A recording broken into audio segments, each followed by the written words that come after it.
Hey everybody, welcome back to Purple 8 Society, my channel here, my 4D university for all things shadow work, mystery systems, mythology, decoding the symbols, breaking down spiritual history and the different spiritual systems around the world. We continue our discussion on demystifying the tarot with the 3 cards. Before I begin though, I want to say stay till the end. I'm going to share a little bit of information about a mystery school that I have that we're having a whole lot of fun. So once we go through these cards, I'll explain a little bit more about that. And make sure to subscribe to this channel. We've got all kind of playlists on lectures and audiobooks and music. This is like a 4D university in my mind, a place where we can come where we want to just advance our souls, or at least advance our memory and understanding of our soul, because our soul is perfect. Now the person, the ego down here in the physical environment might not be, but the soul is perfect. And the work here at Purple 8 Society and my mystery school is all about uncovering and helping us to remember that. So now we begin with our 3 cards. Now the last video that we did was on the 2s, and as you could see, the 2s were an expansion of the 1, which was the ace. Now with the 2, we expand into the 3, whereas the 2 was the relationship or the balance between 2 people, places, or things. The 3 now extends more out to, I look at it as community. I look at it as the COs: community, connection, commitment, co-ed, codependence, collective. Like the romantic language is con, meaning with. It is, I call them small pockets of family, because now we're dealing with our relationship to others. Okay, so remember our 3s, our swords, which represent with the playing cards of spades and the nature element of air. The air, our thoughts, our consciousness, our ideas, our beliefs, our psychic gifts, our memories, even our imagination and things that we're projecting through our mind. It's all things dealing with the headspace, and it's a picture of a heart up in the air, up in the sky, in the air, around the clouds. So it's thoughts. So it's a heart. So it deals with emotion, but it's 3 swords stabbed through the heart. And so someone else's 3 other people, or a community, or the collective, whatever the group is, it could be family, friendship group, whatever your little pocket of family is. It could be, your work family, a company that you own, your sorority, your fraternity. It could be your neighborhood. It could be your students in a class, or you being the teacher over a class. You could be the leader of something, a committee that you're a part of. But this card is dealing with, like heartbreak, 3 other people's intentions or minds or ways of thinking affected you negatively and stabbed through your heart. So there's this idea of like heartbreak, or feeling betrayed, or feeling hurt, or feeling taken advantage of. And it's what they've projected mentally onto you in the form of the pain or the betrayal it's basically broken your heart. And that's basically what that card deals with. And so it deals with how we look at the heartbreak. How do we pull the sword out of our heart, or at least how do we patch up and heal our own heart? Because it is our heart. It is our responsibility to do that work, to pull that out. It's interesting because in one of the old ancient Egyptian deities, Ma'at dealt with balance and justice and law and order. And she held a scale of justice where on one side of the scale there was a heart, on the other side it was a feather. It's the whole idea of making sure that the heart is as light as a feather. And I often say that the 2 easiest ways to do that are through forgiveness and through acceptance. I'm not talking about allowing anyone to overstep boundaries, or allowing people, or, people who've betrayed us or broken our hearts back into our world. I'm not talking about what we allow them to do.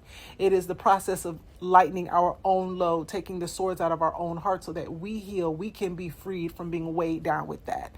And so that card just sort of gives us, it just reminds us to think about what's weighing our hearts down and weighing our minds down, and how we can remove those swords and those stings from our heart, making the heart as light as a feather, forgiveness and acceptance. The next card, now we pull the thought down into the our intentions, down into our wands. So it's a 3 of wands. Wands deal with our intentions, what we want to manifest, the action that we utilize in order to bring something forth. It's the wand, bibbity bobbity boo, and we wave the wand, and that which is in the mind, in the field of pure potentiality, in the field of consciousness, is now manifested into the physical, and the wand is the intermediary, the intercessor between the two. It's a symbol representing the activity and the energy and the magic of bringing something from the unseen into the seen. And so it's a man, and he's standing out. Now there's another, this water again, because it's what he's looking to manifest.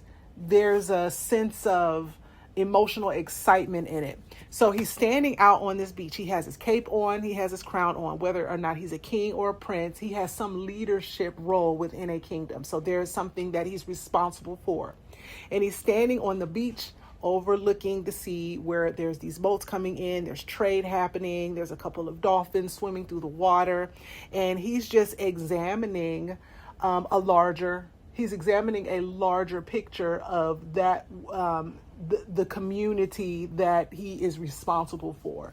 So as he's looking out over the waters, it's almost like he is getting an understanding of the world around him, the larger kingdom, not just his, but extending beyond his, because he's looking out at waters where trade from other countries takes place. He's looking out at the waters. He's looking at opportunity. He's looking at how he can expand his land, his kingdom, his responsibilities, that which he wants to manifest. He's looking at ways to manifest more for that which he is charged with leading, the kingdom that he's charged with leading. So it's a card that deals with a lot of analysis, a lot of preparation, a lot of examination. But there's wisdom that comes with this. So there's probably a lot of reading that comes with that. Meeting people, visiting new lands, having conversations with people, understanding what the trade looks like, understanding what the different currencies and the commerce and the marketplace looks like.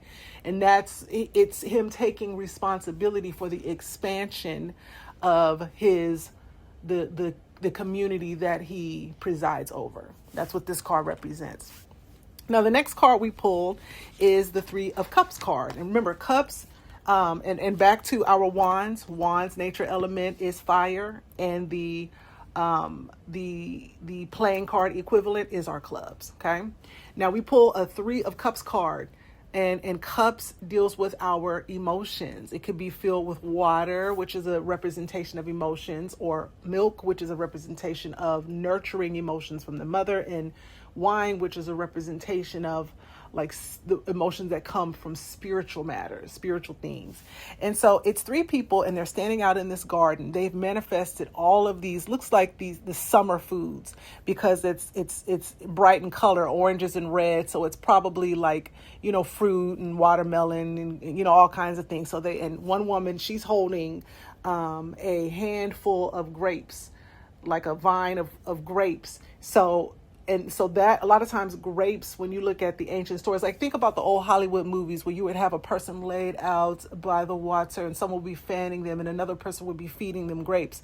It's the juicy, the opulence, the luxury of it. And so these people have manifested a great summer yield of food, and they're dressed in fine clothing, like looks like silks and fine suedes, and they're holding their cups up in the air as if they're having a cheers. They're celebrating something. So this is a very celebratory card. It's you and the community have come together and made something happen, whether it would be a launch of some kind of a business or an event that took place, or a wedding, or just succeeding and helping each other get over something. There's some success and some joy and some happiness related to this card, and something wonderful has manifested and it's created these good feelings. And so there's a sense of appreciation and gratitude with this card. This card is always a reminder. Sometimes this card will pop up even when things aren't going so good in your life, but I always look at this card as just, there's that reminder to have some gratitude. There's something we can be grateful for. There's something we can be glad for.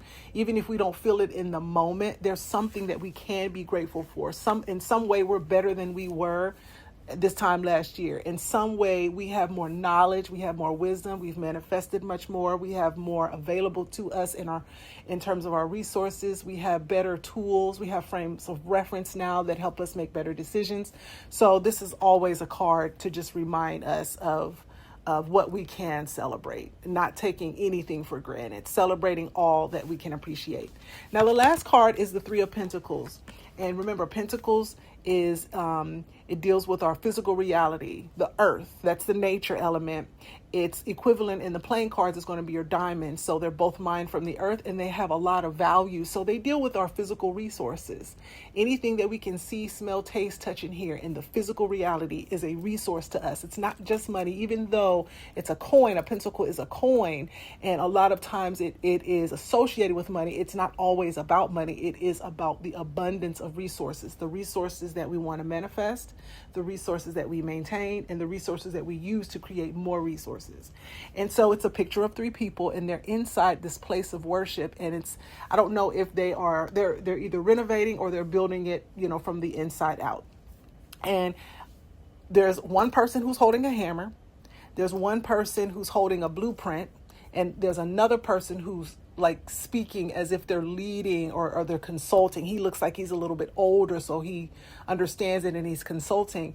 And it's a clear representation of the community coming together to build a physical thing or to manifest a physical thing, to maintain the physical thing, or to use the physical thing to create more physical things. But they all play their role.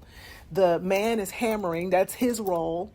The woman's holding the blueprint. She understands the mathematics and the design of this blueprint. And the other man, the seasoned man, the older man, has experience. And so he's able to impart his wisdom and his leadership and his consultation into this building of a thing. And so as we come together to build a thing as a community, as a little small pocket of family, whatever we're building, whatever we're creating to bring forth things in the physical, it's just about knowing what your role is in it. Because anytime we do any kind of building of anything, the best way to do it is when we know what our personal responsibility is, based on what we're good at, based on what we're experienced at, based on what people want from us, based on, all of that, based on how fast we can get a thing done. We just need to settle in on our role. Everyone, it's not about being the star. It's about finding your groove. I feel like people think that it's sexier to always be the one out front. Well, if you have the star quality, then be out front and that's the role you play.